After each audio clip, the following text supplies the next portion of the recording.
Hello, my name is Jordan Delgrand, and welcome to Wing Chun Qigong.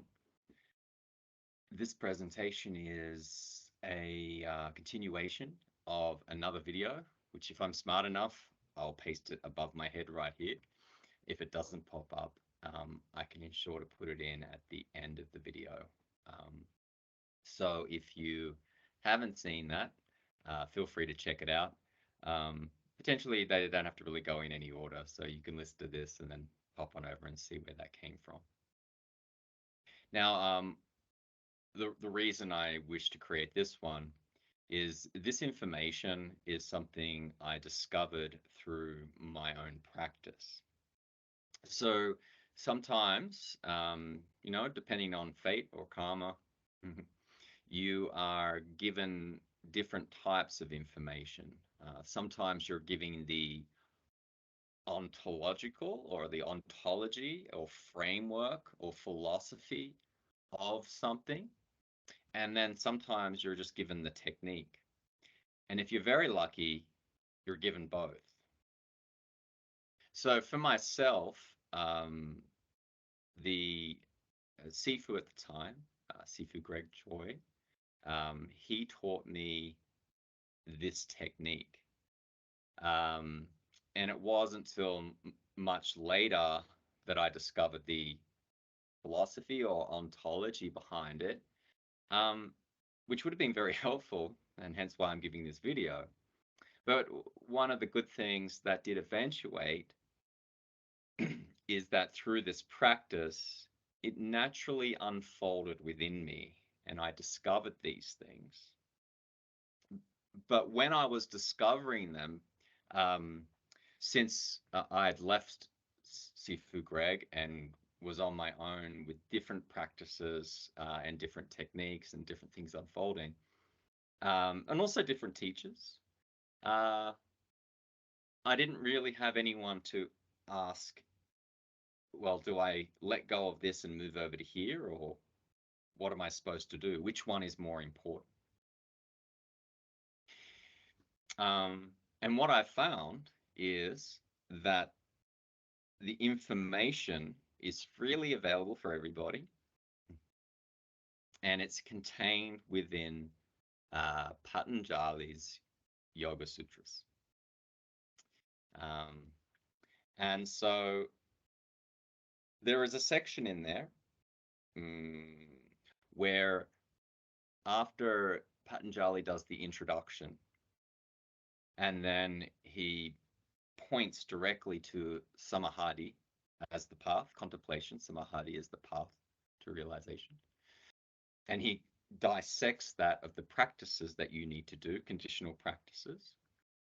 And then with a deep understanding of the conditional, you can see the unconditional and unravel yourself to enlightenment. So he gives a very clear-cut path of techniques. It's very important because when you see these um, people these on the interwebs or even in the 80s or 60s or whatever, even before that, there's always cults and things where they'll say things like just believe, or they'll say whatever to sort of fool you. Um, it's clear from Patanjali's texts, he's not one of those.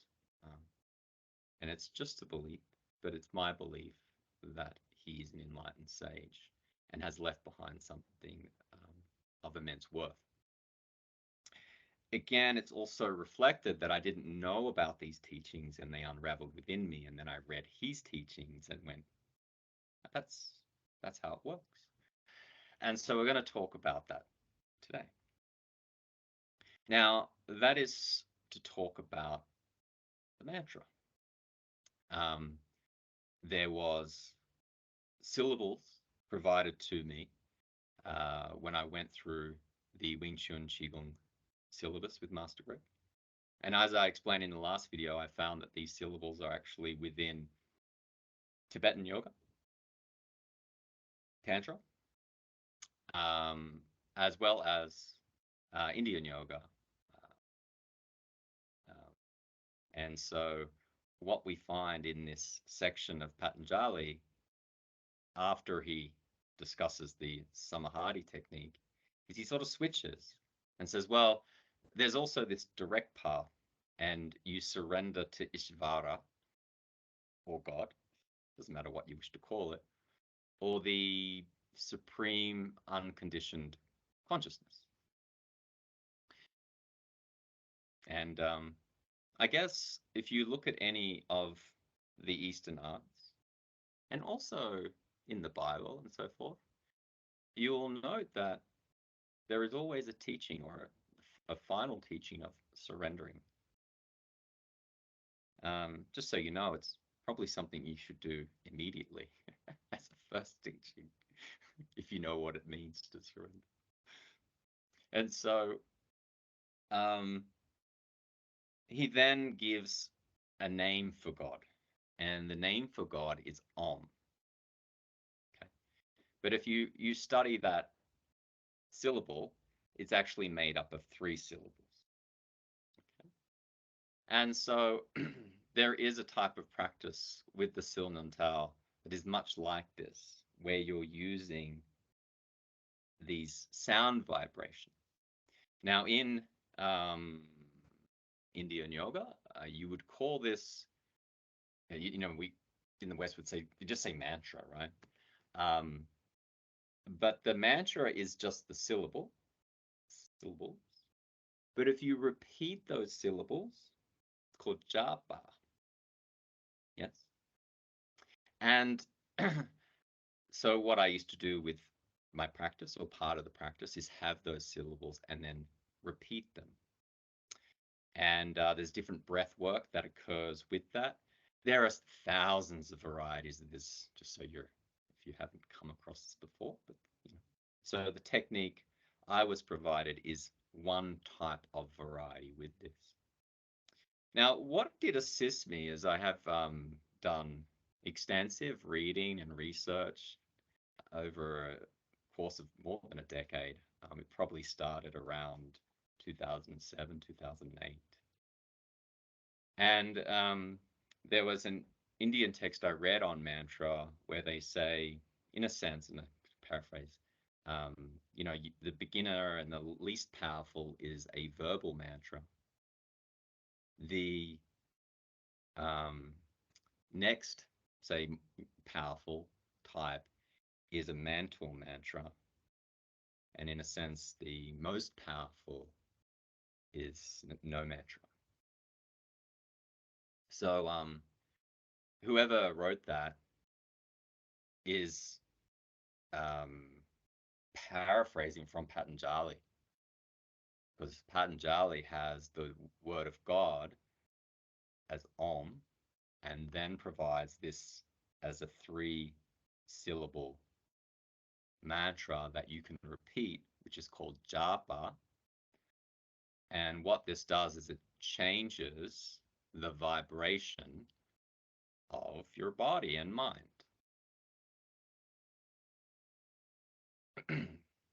And so my journey was that I was doing it with sound and with breath work, which I knew was important to work the dantian, the lower dantian, and also the physical component. The dantian itself is a field of energy, but if we look at it from other dimensions and we take the jing or physical dimension, well, it's our lower abdomen. And so to work the lower abdomen, there's this compression, there's this breath work, and there's this sound work.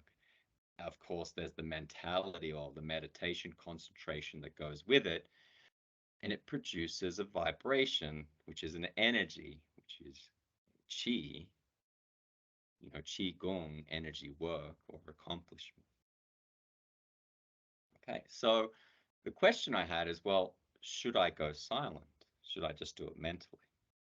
And I started to do both. I started to do it loud so that I could continue as one of my practices of working the physical lower dantian.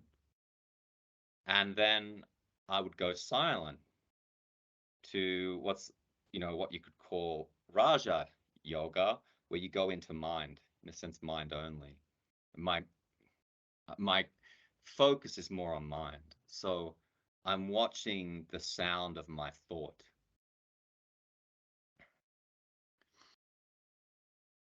What happens through this repetition is an altered state of consciousness, which allows for you to know that your thinking mind is making that sound, which I would do on an inhalation and I would do on an exhalation. But I would watch and not make a sound between the breath. And they were the first glimpses. Because there used to be a lot of chatter, a lot of trying, a lot of expectation. But when you drop those, see, surrender, let those things go. Just watch. Just absorb yourself in the technique, which I am giving to you right now. You'll see that silence. And then, now that I knew that silence, I would then practice, how can I do the inhalation and exhalation with a no sound thought? Just like the in-between breath. And so then I'd practice that. Some days were warmer and I could really get into it, and it makes you feel very happy. Some days the mind doesn't want to behave. It can be frustrating, but that's okay. All you need to do is have the determination. That's it. Every day practice with no expectation. You just have to do the work. And that led me to the no mind state, or the thought of no thought, which is very interesting because it's, although there's no thinking, erratic thinking, and storylines and imagination, there's still the thought of I am witnessing this. So that's the one thought left, right? The thought of no thought. The I is witnessing this. I also believe that this is,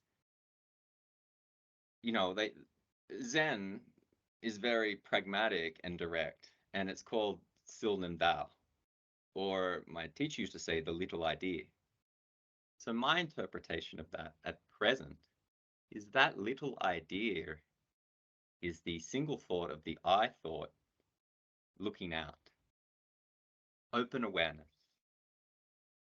If there was a point in time, which Patanjali is talking about, where there is a recognition of the delusion of the I, then self-realization would occur, which is interesting. But at this stage, that's the phase. Years ago, it was a different phase. Now it's this phase. Maybe in years to come, maybe tomorrow, I look back on this video and laugh and say, I was just at that phase, which I think will happen with continual practice and determination. Now, what Patanjali calls this is ajapa. And you could, in a sense, call it the sound of no sound. Just making this up based on my experience, not from a book. And when you get to the point where there is a complete quietness of your thoughts, you can hear so much, you can see so much. Your senses become more alive if you want to redirect to them.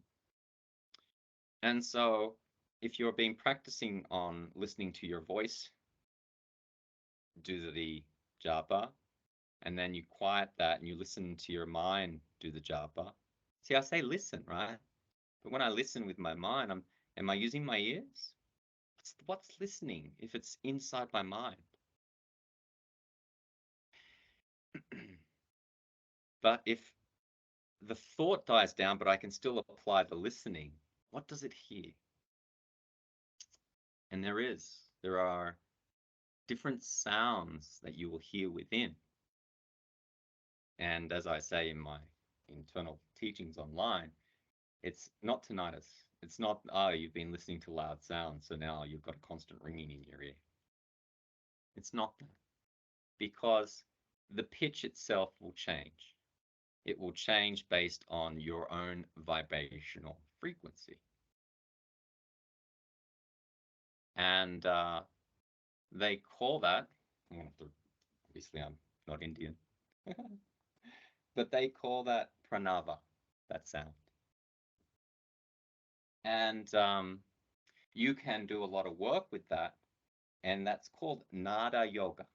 I'll direct you to something if you're interested in these things. There's this book here, The Law of Attention.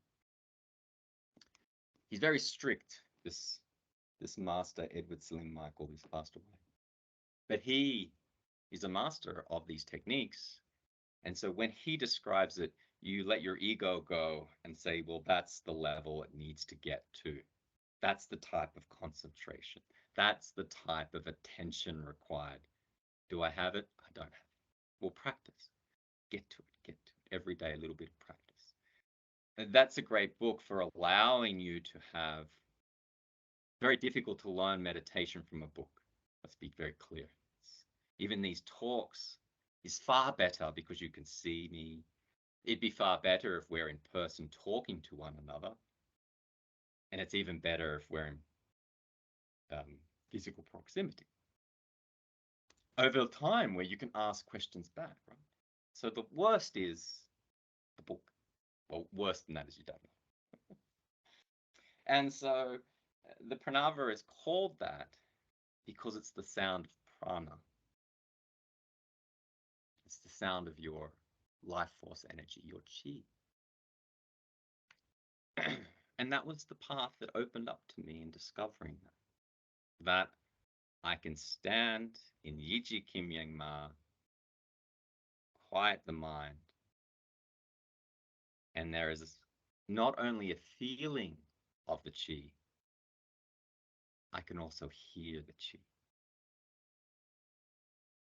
So it's a different sense, you see, because that is combined to get me to that subtle energy.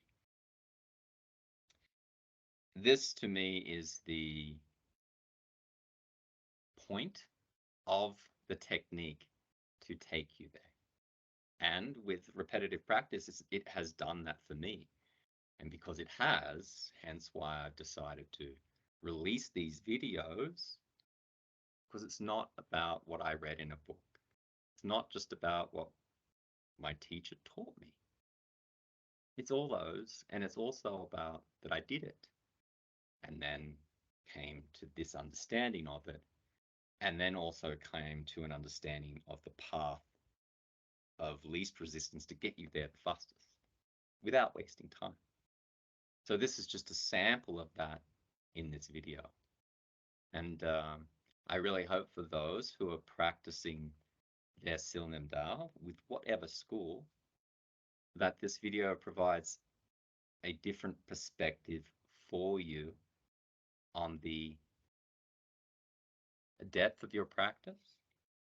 And also, if you're very curious about what the point of the practice is it supposed to deliver something to you? And I would say the answer is yes. The practices, and all practices like this, are cultivation practices. You are cultivating something or some process. And it may not be simply delivered, done, go live like a project, but it is more like a way that it begins to unfold naturally and seems to have no end. When you come to that understanding and realization, it just is. You don't have to read a book about it and the things you sort of looked at where people point to, uh, an eternity and so forth, they begin to make a bit more sense. And you'll find you don't need um, the book anymore, uh, because the answers have always been within you. Very cliche. But if you get the right technique, it can point you towards that. It's just a pointer, right? As Bruce Lee stole from Zen,